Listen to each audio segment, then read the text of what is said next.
Horizon Zero Dawn is up for a remaster. That's good news, right? Well, maybe not exactly.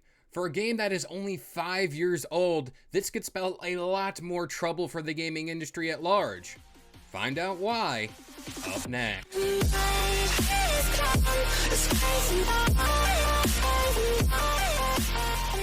What up guys, this is Kalo. I'm here to give you the lowdown on all things gaming, and if you're new here, feel free to subscribe to this channel for weekly video game news content. That's right y'all, there's a brand new leak surrounding a potential remaster for Horizon Zero Dawn. In an article posted to Gamematsu.com, a document featuring several announced and unannounced Sony Interactive Entertainment projects, including a remastered version of Horizon Zero Dawn for the PlayStation 5, and a Horizon Online multiplayer project for the PlayStation 5 and PC, was recently shared with Gamematsu. Gamematsu was able to independently verify several titles listed in the document with multiple sources familiar with their development, including the Horizon titles. The remastered release will reportedly feature an improved lighting system, overhauled textures, a better animation style, as well as new character models that match those featured in the sequel Horizon Forbidden West.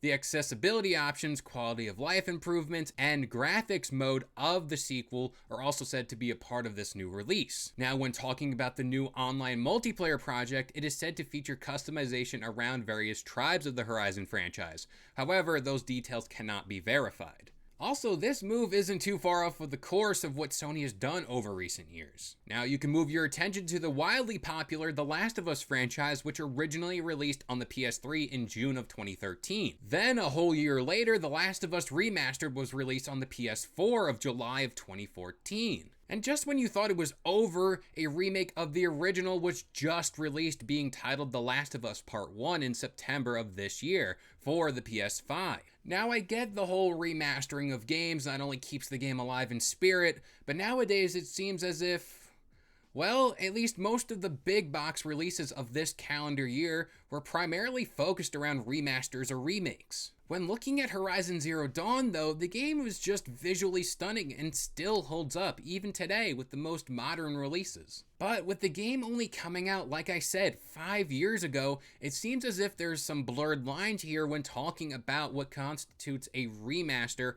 or a remake. The alleged sources of this leak went on to claim that, quote, "Our sources didn't elaborate whether or not this was built from the ground up style of remake. However, we were told that the remake features improved lighting systems, textures, and better animation." Now, that right there is the whole reasoning behind this video. So basically the $60 to now what is being considered a $70 price tag on games will just be tacked onto a graphical improvement to games released just years ago. Now, I get the higher price if the game is brand new from the ground up, with major strides being made in the gameplay innovation or a whole new story.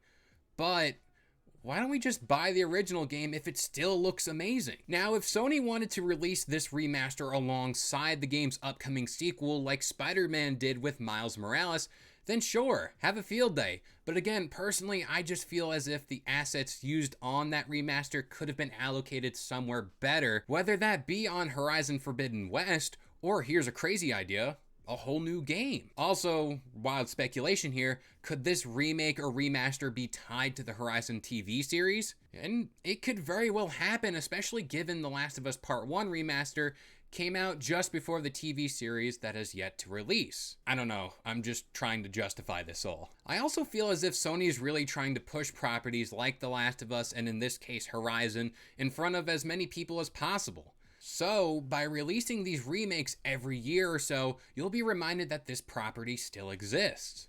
But again, I want to stress the point that this could potentially be coming at the cost of brand new IPs. Now, here's a little pitch for a game that I feel absolutely needs a remake or a remaster at this point. And that game is Assassin's Creed 2. Just inject it in my veins and take my money at that point. Also, having the same meal over and over again just gets tiresome.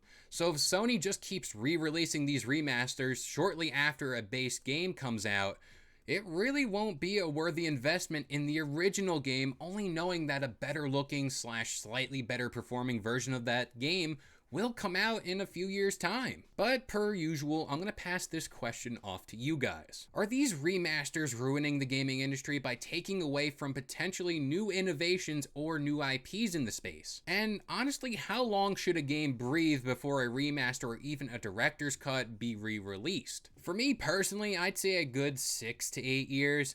By then, hopefully a brand new console would have come out, brand new innovations in the gaming space would have been progressed forward, so by then they can apply all that new stuff to an older game. Again, 6 to 8 years. But that about does it here. I have been KLO. I gave you the lowdown on all things gaming. Again, if you're new here, feel free to subscribe to this channel for weekly video game news content, and please drop a like on the video. I'll see you guys next time.